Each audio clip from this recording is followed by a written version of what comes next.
नमस्कार, मैं हूँ आनंद और आप देख रहे हैं जॉइन फॉर एजुकेशन। आज मैं गॉस स्टेटमेंट और उसके प्रूफ पर चर्चा करने जा रहा हूँ।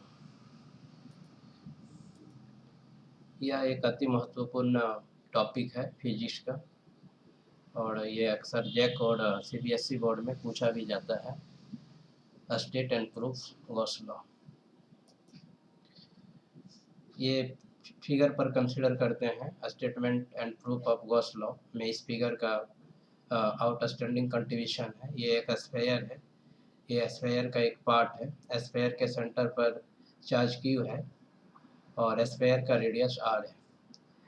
ये आपका इसके कारण जो है इस small part of the sphere का सरफेस एरिया डेल एस है और यहाँ पर इलेक्ट्रिक फील्ड जो है ई है। Gauss law states that total flux in a closed surface is equal to the 1 by epsilon naught times of the total charge. Gauss law states करता है या कहता है कि किसी क्लोज सरफेस का टोटल फ्लक्स जो है उसके सेंटर पर जो चार्ज होता है उसका 1 by epsilon naught टाइम्स होता है। इसी को हम लोग प्रूव करेंगे। Consider about a surface del S, जो यहाँ पर फिगर में दिखाया जा रहा है।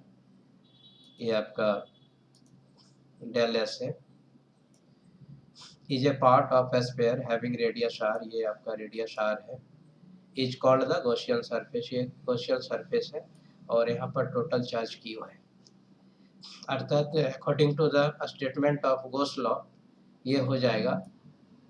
फ्लक्स को जनरली ग्रीक लेटर फाई से डिनोट किया जाता है, तो देयरफॉर फाई इक्वल टू यहाँ पर प्रूव करना है कि बाय एप्सिलॉन नॉट टाइम। तो यही है गॉस लॉ, यही स्टेट करता है कि total flux of a close surface is equal to the 1 by epsilon naught times of the total charge. Let's इसको चलिए डेवलप करते हैं और थोड़ा सा और इसको समझने का प्रयास करते हैं। ये आपका फाई मतलब टोटल ये फ्लक्स है थ्रू इस एरिया डेल एस। ये फ्लक्स थ्रू डेल एस, इस एरिया से होकर के जो फ्लक्स जा रहा है उसका E इंटू डेल एस होता है। ये आपका डॉट प्रोडक्ट है।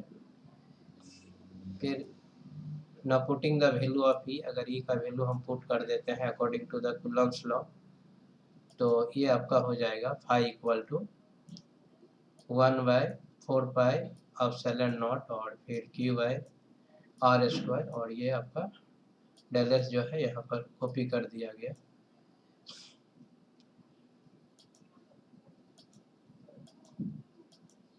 अगर ये पूरे हॉल सरफेस के लिए डेल एस का आपका जो वैल्यू है, तो हॉल सरफेस जो है आपका एक स्फीयर है, तो उसका एरिया हो जाएगा 4 पाई आर स्क्वायर। अब यहाँ डेल एस की जगह इसका वैल्यू पुट कर देते हैं हम लोग यहाँ पर। Now putting the value of del S, तो आप यहाँ जैसे ही डेल एस का वैल्यू पुट करेंगे तो ये हो गया 4 पाई स्क्वायर। अब यहाँ पर 4 पाई आर स्क्वायर तो यहाँ देखते हैं कि आर स्क्वायर ये कैंसल्ड आउट हो गया। 4 पाई ये कैंसल्ड आउट हो गया। तो ये आपका देखिए फाई इक्वल टू यहाँ से हो गया Q बाई एप्सिलॉन नॉट, जो हमको प्रूव भी करना था। तो ये आपका फाई इक्वल टू, यहाँ फिर से एक बार देख लेते हैं, 4 पाई कैंसल आउट और ये आपका आर स्क्वायर कैंसल्ड आउट, ये आपका हो गया Q बाई एप्सिलॉन नॉट। तो ये आपका नेक्स्ट स्टेप जो है ये हो जाएगा,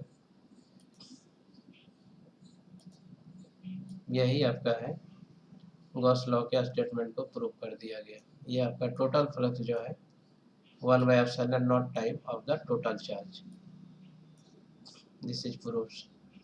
तो थैंक्स टू वॉच। आप देखने के लिए बहुत बहुत धन्यवाद और आशा अपेक्षा करते हैं कि कक्षा 12 में पढ़ने वाले विद्यार्थियों के लिए ये वीडियो लेक्चर उपयोगी होगा और वैसे श्रोताओं के लिए या दर्शकों के लिए भी ये वीडियो लेक्चर उपयोगी होगा जो फिजिक्स में रुचि रखते हैं। हमारा अगला वीडियो लेक्चर आपका गॉस थ्योरम के एप्लीकेशन से रिलेटेड होगा। तब तक के लिए मैं आनंद आप लोगों से विदा चाहता हूँ। धन्यवाद।